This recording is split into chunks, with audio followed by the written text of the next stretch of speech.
Hey beautiful people, welcome back to the channel where we plant ideas and we harvest results. Have you ever wondered if you are this kind of person who can open up a poultry farm and actually thrive in the business? Well, in today's video we are going to talk about the attributes of a person who can actually thrive in this business. So you may be wondering, what am I holding in my hands? This is a certificate. Congratulations to me. I've been attending a 5-day training on climate resilient chicken agribusiness. I'll talk about this training more later on in the video, so make sure you stick to the video until the end. So in this video I'm going to break down the 5 attributes that make someone fit for poultry farming business, and by the end of this video you'll be able to tell whether or not this is your path. Okay, so let's dive right in.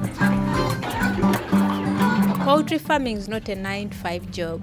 It's actually a lifestyle. I've heard so many people saying, I can do, or I'm doing poultry farming as a side hustle. To me, a side hustle is something that you do when you're in a mood, when it's convenient for you. Like, it's something you do on the side of your other job, your main job. But when you think about it critically, most of the serious poultry farmers and who have taken this as an agribusiness, actually they have accepted poultry farming as a lifestyle. Why is that so? The chickens don't want to know whether it's your birthday or it's Christmas or you're sick or what. If it's time to be for them to eat, they want to eat there and then. If they get sick at 9 p.m. in the night, they don't care. You have to treat them at that exact time. So it's not something you can do at your luxury. It's something that you have to do as a lifestyle.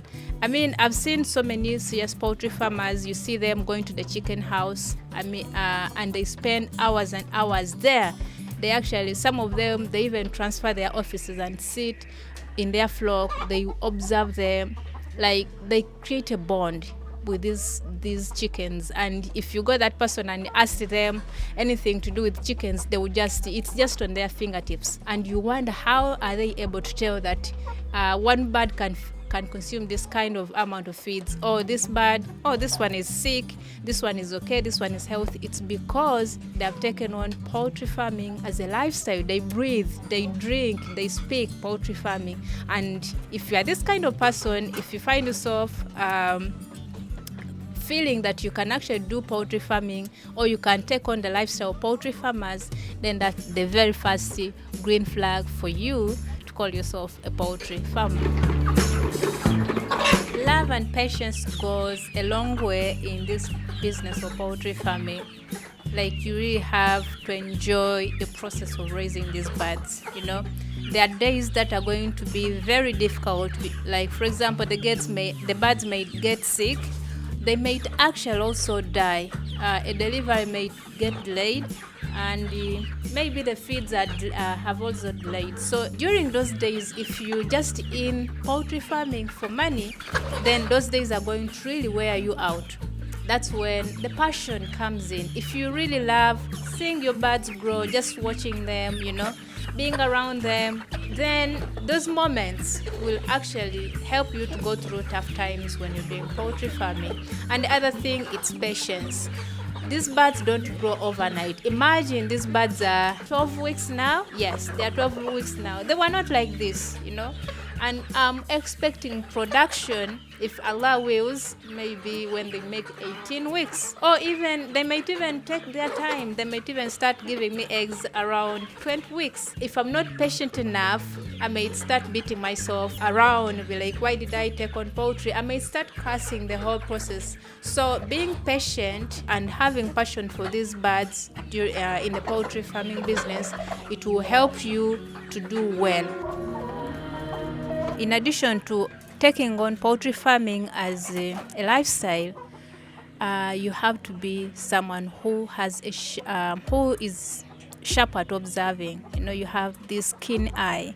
That's why they say actually women can be good at the practical bit of poultry farming, because you follow your instincts. The moment you enter into the poultry house, you should be able to observe even the littlest, something that someone can overlook, but someone who has taken on poultry farming as a lifestyle and has this sharp eye. There are people who naturally talented, they are quick at observing things. They enter and right away they are able to spot something. For example, my birds in there, they are all brown, but I have one particular bird which is so different from the rest. It has a certain pattern, and I know it feeds from the other side.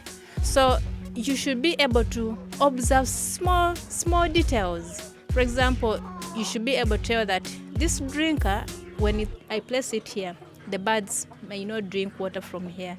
Or if I give my birds a particular vaccine, maybe this is how they behave. You should be able to tell that when I close the door, or if something happens, they can crowd in one corner.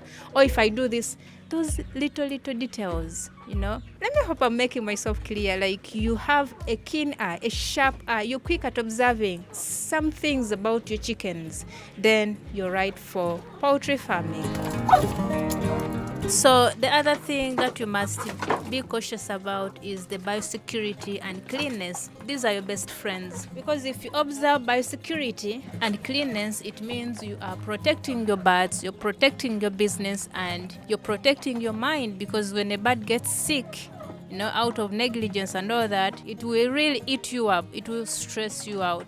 So be good at tracking visitors, because most serious farmers someone for sure who will never allow visitors on their farm. And at first you might, if you don't know what's the intention behind that, you might think this person is being mean or what, but they know what it takes. If you just make one mistake like this in your biosecurity measures, you might lose the entire flock, and that means you're going to be kicked out of business. So observe biosecurity, clean the drinkers for your birds, clean the feeders for your birds, and where they are sleeping, it should actually be dry. But most importantly, track your visitors, because any data bots could introduce a virus on your farm, and this won't go well for you. So if you're this kind of person who is a neat freak, you're very organized, you pay attention to details, you want clean things, then that's an asset for you in poultry farming business. So finally, poultry farmers are always learning. They are hungry for knowledge. They are looking for the updated information on diseases. They are asking questions. They are always learning from others, So they are attending trainings. Like recently, I attended a boot camp which was organized by National Agricultural Research Organization in partnership with Good Leisure Farm, and I was awarded this certificate.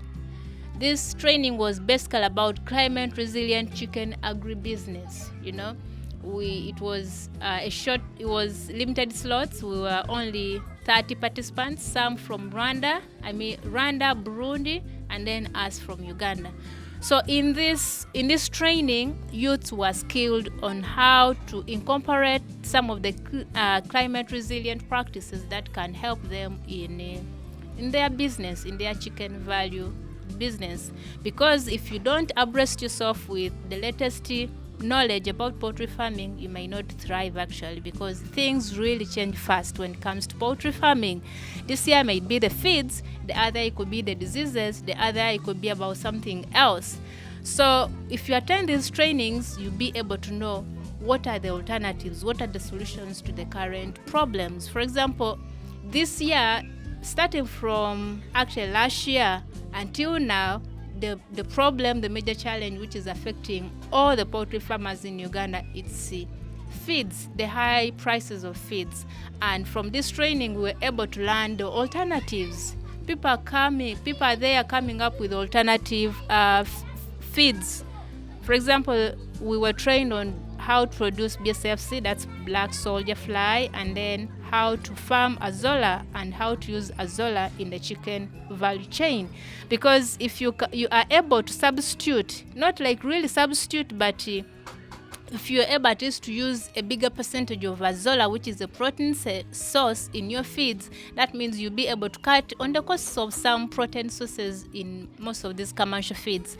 And of course, it's climate resilient, because even here in my backyard, I can actually grow azolla and I can feed it to my birds.